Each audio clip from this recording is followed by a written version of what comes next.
اللہ تعالیٰ نے ان کو صفی کہا، بے وقوف کہا، سفہا کہا۔ کن کو؟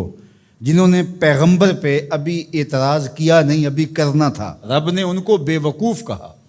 سَيَقُولُ السُّفَهَاءُ مِنَ النَّاسِ، یہ نہیں کہا سَيَقُولُ النَّاسُ مِنَ النَّاسِ، لوگوں میں سے کچھ لوگ کہیں گے، نہیں، لوگوں میں سے کچھ بے وقوف کہیں گے جو حضور پر اعتراض کی زبان کھولتے ہیں۔ اللہ ان لوگوں کو لوگ کہنا بھی گوارا نہیں کرتا، وہ اس قابل بھی نہیں ہے کہ ان کو لوگ کہا جائے، اس لیے کہا سَيَقُولُ السُّفَهَاءُ۔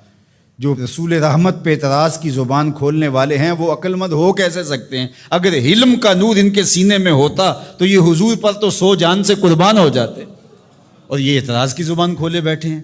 تو کہا سَيَقُولُ السُّفَهَاءُ مِنَ النَّاسِ، لوگوں میں سے کچھ خفیف الحلم لوگ، کچھ جاہل، کچھ بے وقوف لوگ یہ کہیں گے ما وَلَّاهُمْ عَنْ قِبْلَتِهِمُ الَّتِي كَانُوا عَلَيْهَا، ان کو اس قبلے سے کس نے پھیر دیا جس پر یہ پہلے تھے۔ اب یہ اسلام کی تکذیب کرنے کے لیے، اسلام کو جھٹلانے کے لیے، قرآن کی تکذیب کرنے کے لیے، صاحب قرآن کی تکذیب کرنے کے لیے کوئی موقع ہاتھ سے نہیں جانے دیتے تھے۔ تو یہ موقع تھا نا، اس موقع سے فائدہ حاصل کرتے۔ قرآن نے کہا تھا بے وقوف یہ کہیں گے تو یہ نہ کہتے۔ قرآن نے کہا تھا کچھ بے وقوف یہ اعتراض کریں گے، یہ کہتے ہم نہیں کرتے۔ قرآن نے کہا ہے کہ اعتراض کریں گے، لاؤ کون ہیں جنہوں نے اعتراض کیا؟ لیکن وہ بے وقوف کاہے کا جو عقل کی بات کر جائے؟ تو اس لیے اللہ تعالیٰ نے کہا کہ لوگوں میں سے کچھ بے وقوف کہیں گے ما وَلَّاهُمْ عَنْ قِبْلَتِهِمُ الَّتِي كَانُوا عَلَيْهَا، ان کو اس قبلے سے کس نے پھیرا جس پر وہ تھے۔ ما وَلَّاهُ، وہ چیز کیا تھی؟ یہ ایک سطحی اعتراض ہے۔ قبلہ کیا ہے؟ قبلہ جائے توجہ کو کہتے ہیں، ایک جہت ہے جس کو متعین کر لیا جاتا ہے۔ سجدہ قبلے کو نہیں ہے، سجدہ کعبے کو یا بیت المقدس کو نہیں ہے، سجدہ تو رب کو ہے۔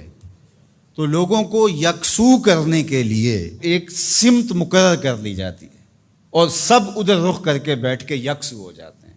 میں آپ سے گفتگو کرنے بیٹھا ہوں تو یہاں ممبر رکھ دیا گیا اور آپ سب لوگوں کی توجہ ادھر ہے، لیکن کسی انتظامی وجہ سے یہ ممبر وہاں رکھ دیا جاتا تو آپ سب کی توجہ ادھر ہوتی۔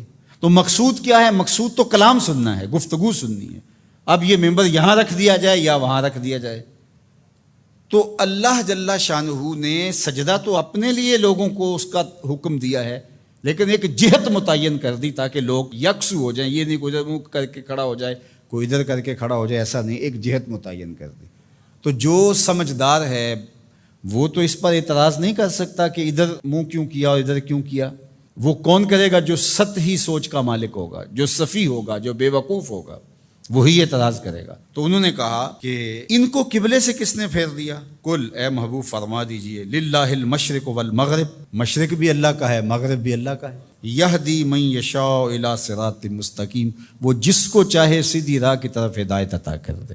مشرق اور مغرب کا کیا تعلق ہے؟ یہ تو اللہ کے ہیں، مشرق بھی اس کا، مغرب بھی اس کا، پورب پچھم اسی کے ہیں، یہ شرق و غرب اسی کے ہیں، جہاں وہ کہے گا ہمارا سر وہاں جھک جائے گا۔ وما جعلنا القبلۃ التي كنت عليها الا لنعلم من يتبع الرسول ممن ينقلب على عقبيه، اور ہم نے قبلے کے معاملے کو جس پر آپ تھے یعنی مسجد اقصی، الا لنعلم، تاکہ ہم آزمائیں، من يتبع الرسول ممن ينقلب على عقبيه، ہم دیکھنا چاہتے تھے کہ رسول کی اتباع کون کرتا ہے، یہ ہم دیکھنا چاہتے تھے۔ اللہ کو تو پتہ تھا بالآخر یہ قبلہ بنا ہے۔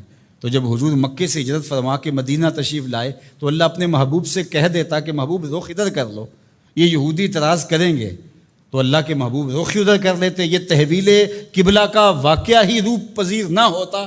اللہ تعالیٰ فرماتا ہے یہ ہم نے اس لیے کیا کہ ذرا ادھر منہ کر کے کچھ عرصہ نماز پڑھ لیں، پھر دیکھیں رسول کے پیچھے یہ رخ پھیرتے ہیں یا نہیں پھیرتے، یہ قبلے کو مانتے ہیں یا رسول اللہ کو مانتے ہیں۔ یہ ہم دیکھنا چاہتے تھے، یہ ہم پرکھنا چاہتے تھے، یہ ہم آزمائش کرنا چاہتے تھے تمہاری۔ اللہ اکبر۔ اب دیکھو دوہری آزمائش تھی صحابہ کی، بالخصوص جو مہاجرین تھے، وہاں سے ہجرت کر کے مدینہ المنورہ آئے تو وہاں کعبۃ اللہ سامنے ہوتا تھا نماز پڑھتے ہوئے۔ اب جہاں سے بندہ آیا ہو اس وطن معلوف کے ساتھ ایک الفت کا رشتہ ہوتا ہے، اس لیے اسے وطن معلوف کہتے ہیں۔ اب ان کا دل تو کرتا ہوگا ادھر رخ کریں، لیکن 16-17 ماہ ان کا امتحان لیا گیا ادھر پیٹھ کرو جدھر تمہارا جی چاہ رہا ہے، کیونکہ رسول کا رخ ادھر ہے، تمہارا رخ بھی ادھر ہونا چاہیے۔ اللہ اکبر۔ اب جب ادھر دل جمنے لگا اور بندہ مانوس ہو گیا اس قبلے سے، تو اب حکم ہے نہیں، اب ادھر سے ادھر رخ پھیرو۔ پہلے ادھر منہ کرنا امتحان تھا، اب ادھر منہ پھیر کے رخ کرنا جو تھا وہ امتحان تھا۔ تو اللہ کہتا ہے ہم اس لیے یہ قبلے کے معاملے کو اس طرح بنایا ہے تاکہ ہم دیکھیں کہ کون جو ہے وہ قبلے کی اتباع کرتا ہے اور کون قبلہ نما کی اتباع کرتا ہے۔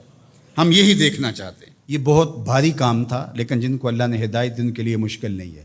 قبلے سے ہی پھر جانا، قبلے سے رخ پھیر کے دوسری جانب کر لینا، یہ کوئی اتنا آسان کام ہے؟ اللہ کہتا ہے یہ بھاری کام تھا، وزنی کام تھا، لیکن جس کو اللہ ہدایت دے اس کے لیے مشکل نہیں ہے۔ اور آپ تاریخ پڑھیں، کسی ایک نے بھی یہ نہیں کہا کہ یہ کیا ہوا، حضور کے سارے غلاموں نے رخ پھیر لیا۔